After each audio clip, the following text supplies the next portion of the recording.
Don't come to the wedding, Dad, please. I'm begging you.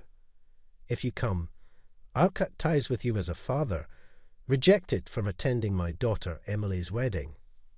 I felt deeply hurt. Emily's harsh words keep echoing in my head. I've been betrayed by my family again.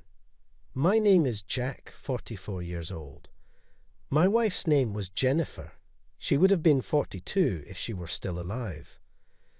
It's not that she died or anything. She went missing 10 years ago. So I just say if she were alive when I mention her. Jennifer, and I had one daughter, Emily, now 20 years old. After graduating from high school, she moved out to live on her own. Jennifer disappeared when Emily was in 4th grade. She left without leaving a single note. I thought she might have gotten involved in some incident and reported her missing to the police, but there's been no word at all. At first, Emily was deeply saddened by her mother's absence, but one day she seemed to have come to terms with it. Dad, even without Mom, let's do our best together, she said. Her brave words made me, a father, burst into tears. I only told my parents in the countryside that Jennifer was gone. My father was silent, and my mother was exasperated, saying, "See, I told you so." There was a reason why my parents were so cold to me. In my despair, my hometown is in rural Nebraska. We're farmers, known locally as a wealthy family. I met Jennifer while attending a university in New York and fell deeply in love with her, dropping out to marry her. Luckily, I got a job in New York, and once things looked stable for Jennifer and me, we went to my hometown to formally register our marriage. When my father saw Jennifer, he didn't say a word and went back inside, while my mother looked at us with an indescribable expression. "Dad, that's rude to Jennifer," I said. "Mom, you think so too, right?" When Jennifer wasn't around, and I was alone with Mom, I mentioned Jennifer, but she opposed the marriage. "Jack, don't marry that girl. She's not the right one for you. Jennifer will betray you. You'll just get hurt at their groundless accusations." I returned to New York with Jennifer and registered our marriage. It was almost like coping. When we visited my parents, Jennifer was already pregnant with Emily, making it a shotgun wedding. In hindsight, my parents couldn't have been happy about me dropping out of university and having a shotgun wedding with a woman they didn't know. But Jennifer and I, driven by youth, were happy. Emily was born safely, and even though we were poor, we lived modestly as a family of 3. With my salary alone insufficient, Jennifer also started working part-time. Initially, she worked day shifts, but then she started working as a hostess in a bar for better pay. Already beautiful, Jennifer became even more glamorous and appealing to men after becoming a night worker. I resented this change, but blamed my poor earnings and worked hard at my job.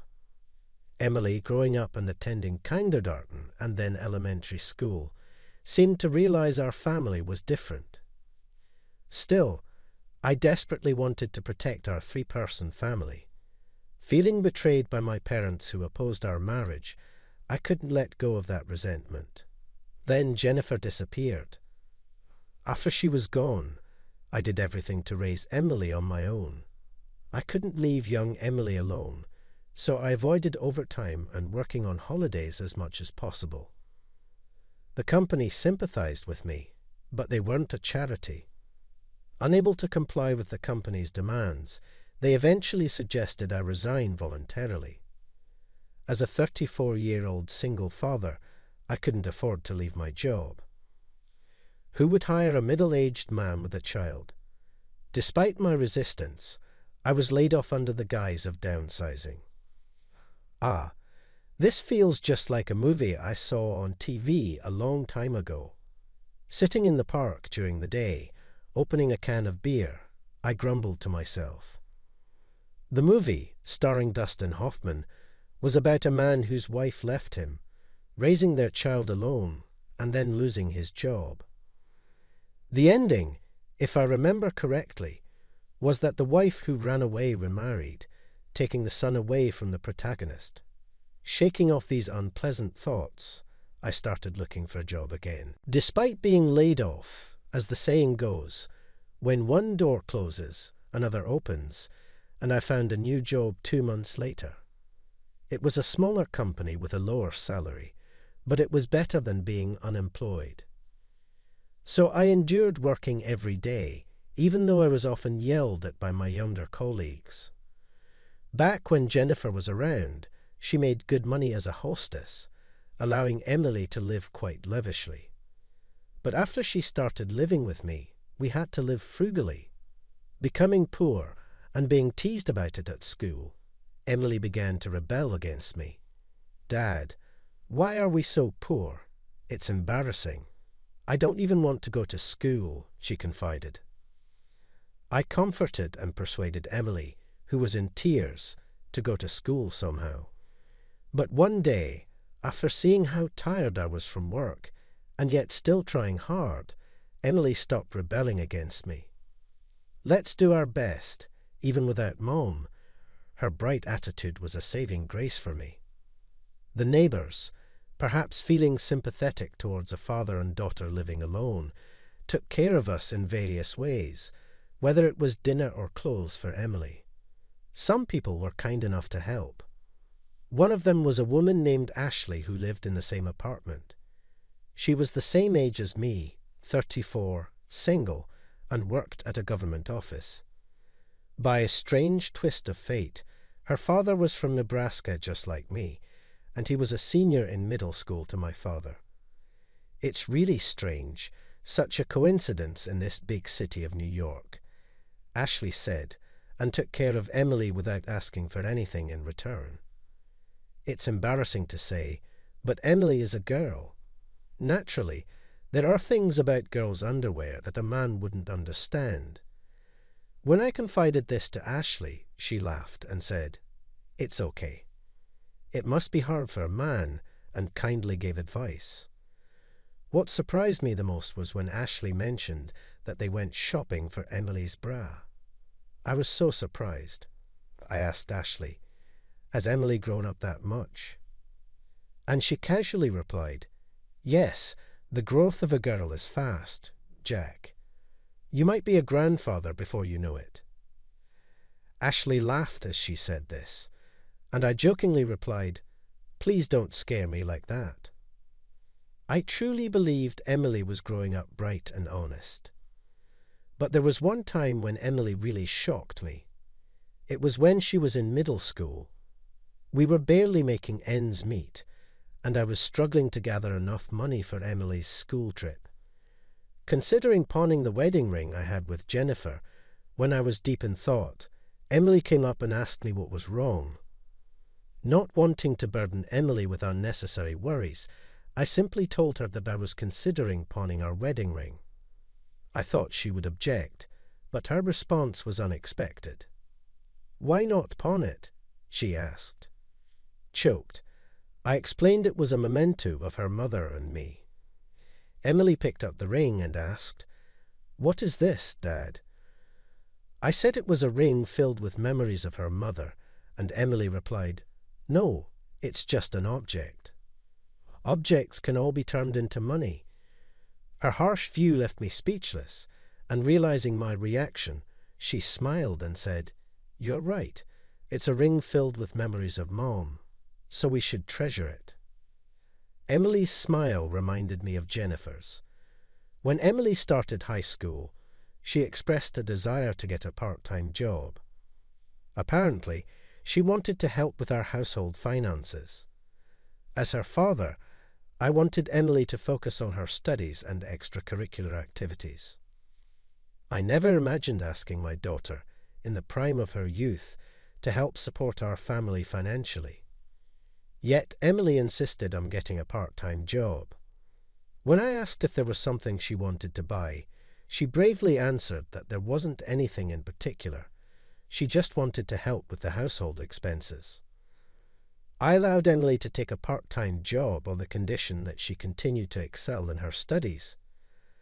"Thank you, Dad," she said, hugging me. It had been years since she had done that, and I felt a bit of ease. True to her promise, Emily was an honour student at school and worked part-time whenever she had free time. It seems she was working as a waitress at a family restaurant. As a high schooler, Emily, who resembled her mother Jennifer, began to exude an adult allure. She learned to apply makeup and slowly started dressing more flamboyantly, which led me to express my concerns. I was worried because it reminded me of how Jennifer gradually transformed into a nighttime entertainer. Emily listened to me and stopped wearing heavy makeup and flashy fashion, which relieved me, but I still had some doubts. It was because of the perfume she wore, the same scent Jennifer used to wear. I wondered if she was changing her clothes and doing her makeup outside the house. Even if she changed before coming home, the perfume scent would linger. I felt betrayed by my own family. There should be no lies within a family. Family members must trust each other. Thus, I dismissed my suspicions about Emily. The time I spent with Emily gradually decreased. Emily spent her holidays immersed in part-time work. I felt a touch of loneliness as she was even away from home during Christmas and New Year's. When I confided this to Ashley, she comforted me, saying, "She's a girl. She has her social life. But Emily is a good girl." Being a father can be lonely, I thought. All I could do for my only family, Emily, was to leave her as much money as possible after I'm gone. So I put more effort into my work. Emily graduated from high school without any trouble. I encouraged her to pursue higher education, but she gently declined, saying it wasn't necessary. I truly felt like an inadequate father. Emily got a job as an office worker at a small company.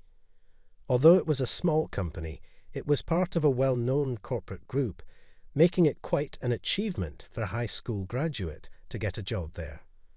People asked if I had connections, but being without any, I could only say we were lucky. Emily started living alone in an apartment close to her workplace. I asked to visit once, but she refused. I figured she didn't want her father invading her territory. Living alone in my apartment, I led a solitary life. All I could think about was how to leave as much money as possible for Emily. Then one day I received a text from Emily.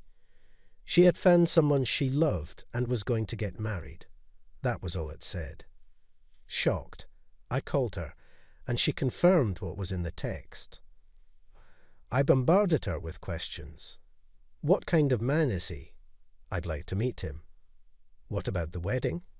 Her answers were evasive. He's a good person, so don't worry. The wedding will be simple. You don't need to come, she insisted. But the groom's family will be there, right? They might find it strange if I'm not there. I should attend the wedding. To this, Emily started to get irritated. Anyway, Dad, don't come to the wedding. I'm begging you. If you do, I'll cut ties with you as a parent and child. Emily said that and hung up the phone. I was confused but had no choice but to accept it. Noticing my dejected state, Ashley, aware of my distress, urged me to talk about it. Unable to do so, the day of the wedding arrived. Despite being told not to attend, I still wanted to sneak a glimpse of Emily's groom. So, I secretly made my way to the wedding venue. I learned of the venue due to a mix-up, receiving a call from the venue staff. As I peeked into the hall, I saw Emily dressed in a pure white wedding gown, happily talking with a tall, gentle-looking young man. That must be the man who would become Emily's husband, and he seemed sincere and trustworthy. I felt relieved. Suddenly, Emily turned and beckoned someone. A man and woman of the same age as me appeared. It was a missing Jennifer and a man I didn't recognize. Why is Jennifer here? Who is the man beside her? And why is Emily behaving as if it's normal for Jennifer to be here? Questions flooded my mind. Hiding behind a pillar, I strained my ears and heard Emily's voice. "This is my mom, and this is my dad. Look, she is beautiful, isn't she?" "Yeah, I am surprised. Your mom, sure, but what does your dad do?" My dad's soon-to-be husband asked curiously. How should I put it? Kind of like the difference between a new laptop and an old laptop, you know. Inside, I retorted at her analogy, but Jennifer looked resolved. "Long time no see, Jack. I hear you're still poor," Emily told me. She mocked me, and Emily joined in. "I've been patient, but I'll say it now. I hate being poor. I was ridiculed at school for it, so I went along with Mom's plan. Dad, or should I say former dad, came from a wealthy family. I'm waiting for the day a huge inheritance falls into my lap. To me, you were nothing more than that. In contrast, my new dad is wealthy. I love him. He gave me lots of presents for my birthday and Christmas. His connections got me my current job. I felt nothing upon hearing this. All I thought was not to leave her a single penny of my assets. In the silence, a man yelled out, "Emily, what do you think parents are for?" It was Emily's would-be husband. My family was poor too, raised by a single dad. I never resented him. He loved me. And you're here saying you hate being poor and love the wealthy. That's the lowest. I decided to approach Jennifer and Emily for a final goodbye. "Congratulations on your wedding, Emily." "I won't see you again," I said. Jennifer and Emily froze upon seeing me, and Jennifer's affair partner asked curiously, "Emily, who is this? He looks like you." Jennifer replied, "Emily's soon-to-be husband." Then I finally began to grasp the situation. So that's how it was. Don't come to the wedding, Dad. I'll cut ties if you do. Being refused to attend my daughter Emily's wedding ceremony, her cold words echoed repeatedly in my mind. I was betrayed by my family again. Jennifer didn't just disappear, from the words about eloping. With a husband, it became clear to me that Jennifer had run away with her lover. Emily's sudden change of mood the day she became resolute must have been because she was in contact with Jennifer, and I was deceived all this time, just like the ending of that Dustin Hoffman movie I saw long ago. I decided to approach Jennifer and Emily for a final goodbye. "Congratulations on your wedding, Emily." "I won't see you again," I said. Jennifer and Emily froze upon seeing me. Jennifer's affair partner, Emily, asked curiously, "Who is this? He looks like you." How should I put it? Kind of like the difference between a new laptop and an old laptop, you know. I retorted at her analogy. But Jennifer looked resolved. "Long time no see, Jack. I hear you're still poor," Emily told me, mocking me. Emily joined in. "I've been patient, but I'll say it now. I hate being poor. I was ridiculed at school for it, so I went along with my dad's plan. Dad, or should I say former dad, came from a wealthy family. I'm waiting for the day a huge inheritance falls into my lap. To me, you were nothing more than that. In contrast, my new dad is wealthy. I love him. He gave me lots of presents for my birthday and Christmas. His connections got me my current job. I felt nothing upon hearing this. All I thought was not to leave her a single penny of my assets. In the silence, a man yelled out, "Emily, what do you think parents are for?" It was Emily's would-be husband. My family was poor too, raised by a single dad. I never resented him. He loved me. And you're here saying you hate being poor and love the wealthy. That's the lowest. "I won't marry you." He left after his declaration. Jennifer and Emily panicked. Jennifer ran after Emily's former fiancé. Emily came to me. Sorry, it was just a joke. Let's make up. Our family feud ends here, she continued. Please, hey Dad, go calm him down, please, she pleaded. I ignored her. I had an important business meeting to attend. Outside the venue, a luxury car was parked, and Ashley said from inside, "Is the greeting done? Because it's almost time." I just said I understood and got into the car. Emily looked puzzled and asked me what it meant. I explained the situation, thinking about leaving as much money as possible for Emily.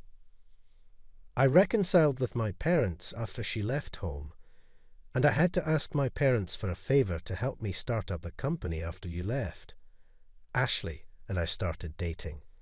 Ashley used to be an illustrator as a hobby, so we set up an advertising company together. I'm the president, and she draws. It was a huge hit, especially with corporations. In just 2 years, we experienced rapid growth. Now our annual turnover has reached $1 million. Emily's eyes widened. In a completely different tone, she said with a smirk, "Now, Daddy, I love you." Emily contorted her body. It was the first time I found my own daughter repulsive. Silently, I closed the car door and headed to the hotel where my business partner was waiting. Ashley and I sat side by side in the back seat of the car. Wasn't there a movie with Dustin Hoffman that had an ending like this? Ashley asked.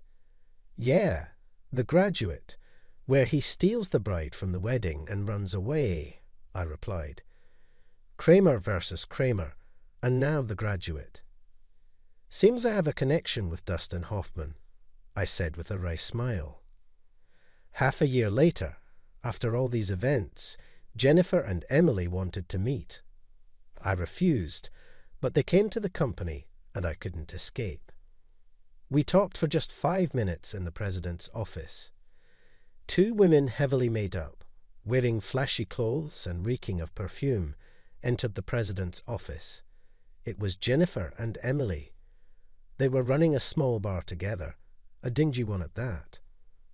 Apparently, Jennifer's affair partner messed up at work and got fired.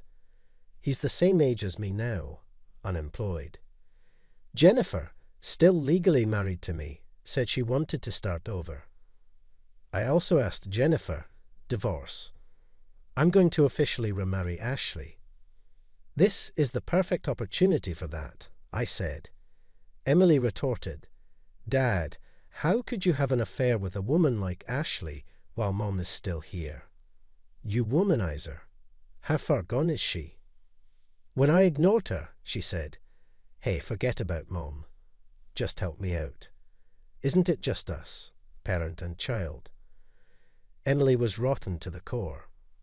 When I gave Ashley a look, she whispered, I'm carrying Jack's daughter in my womb, so she'll be my little sister. Let her call me Big Sister. Emily was deeply unsettling. I called the security guards to escort them out of the president's office. Ashley safely gave birth to a daughter later. The doctors were amazed that she safely delivered despite it being a late pregnancy. I petitioned the family court to disinherit Emily. It's called disinheritance, Ashley said. It wasn't necessary, but I couldn't stand Emily's rotten character. As I looked at my daughter's sleeping face, pondering if it was my fault that Emily turned out that way, I reflected. My daughter's name is Michelle. I hope she will cover my painful memories with her existence.